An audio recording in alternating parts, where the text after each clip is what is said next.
Check, check. Okay.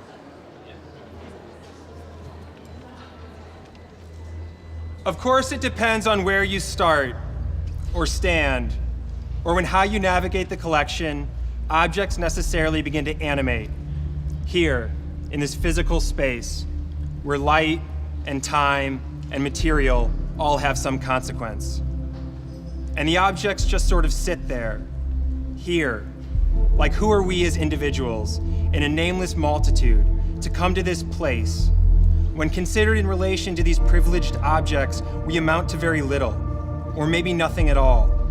Like the shadow of the Perspex boxes that fall against the white walls and floor and move and morph and shift, like the faces of masks which become distorted reflections of us and our history and all these cultures and disappear when it's night and the lights go off and the objects continue to sit in silence, except for maybe a light buzz from some electronics or bass ambient hum of the heating and ventilation system, which in this space must be calibrated to some very precise relationship of humidity and temperature.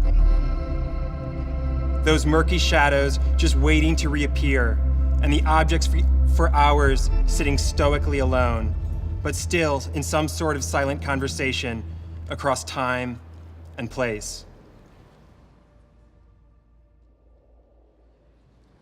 Above us, the ceiling reveals layers, a suspended cladding,